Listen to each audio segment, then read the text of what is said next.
तरक्की पसंद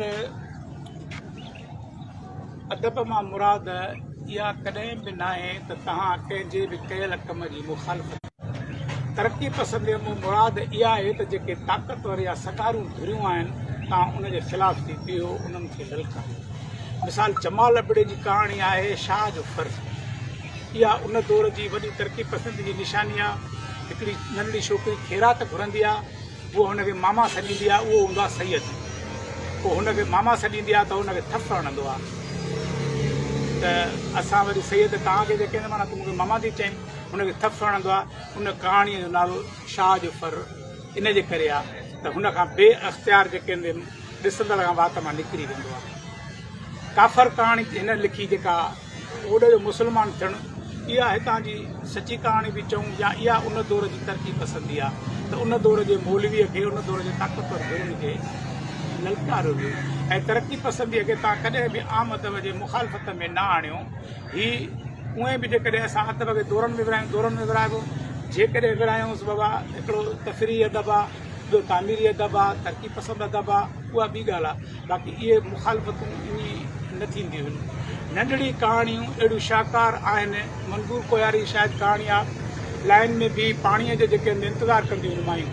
म्यूनिसिपल कॉर्पोरेटीअ जो टाइम पूरो थी वेंदो आहे, उन माईअ जो छोकिरीअ जो वारो न ईंदो आहे, चवंदा आहिनि बाबा टाइम पूरो थी वियो, पाणी बंदि थी वियो। उहा साॻियो ख़ाली थां खणी हली थी वञे। 5 जुमिलनि जी न आहे, 5 जुमिलनि खां बि घटि आहे। तनीर पासे हिकिड़ी कहाणी लिखी, मुर्शिद खे हेठां मुर्शिद जे हिसाब सां सैयद खे चए थो वारो कर, मां बुखार सारी बीमारी में मरी वियुसि, बुखार में मुर्शिद मुंहिंजो गॾु थी कर, उहो डॉक्टर खे नज़र ॾेखारे रहियो आहे। इन मां कहाणी मां मुराद तरक़ी पसंदी जी इहा आहे त उन दौर जे ताक़तवर या सकारियुनि धुरुनि खे ललकारणु त जीअं का तब्दीली बहितर अचे। ऐं नंढड़ियूं कहाणियूं शाहकार एॾियूं त ख़ूबसूरत असांजे समाज में लिखियूं आहिनि जो असां फ़ैसिलो नथा करे सघूं कि नसीर नज़म आहे या कहाणी। इलाही सारियूं कहाणियूं।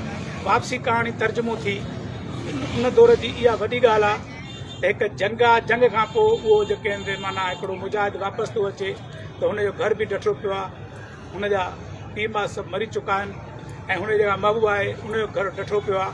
त हू उन वापसीअ में इहो तासुर ॾियणु थो चाहे त मुंहिंजी जंगी आहे कहिड़े कम जी, मुंहिंजी फतेह या कहिड़े कम जी, जंहिं मूंखां पंहिंजा प्यारा बि छीनी छॾिया, मूंखां मुंहिंजी महबूबा बि छीनी छॾी। माना जंग जी इन अंदाज़ में मुखालफ़त करणु, इहा हुन दौर जी तरक़ी त जंग जी मुखालफ़त कजे। अॼु जंग जे लाइ असांखे उसायो थो हिन जंग कयो, असां अॼु बि जंग जा मुखालिफ़। महिरबानी साईं।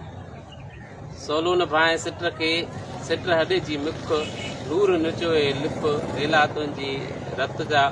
असां पूरो उमेद आहियूं त जदीद सिंधी कहाणी जेका आहे मौजूदा वक़्त जे मसइलनि ख़ासि करे इंसानी शऊर, फ़र्द जी आज़ादी, क़ौमी आज़ादी, क़ौमी शऊर बाबति तमामु घणो अञा बि तरक़ी कंदी ऐं आलमी अदब में कुलो कुले में मिलाए हलंदी।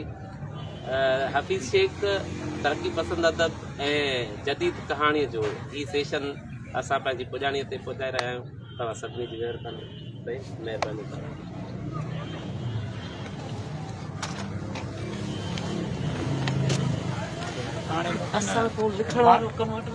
माण्हुनि खे एंटरटेन करण जा बशारत कंदा रहंदा।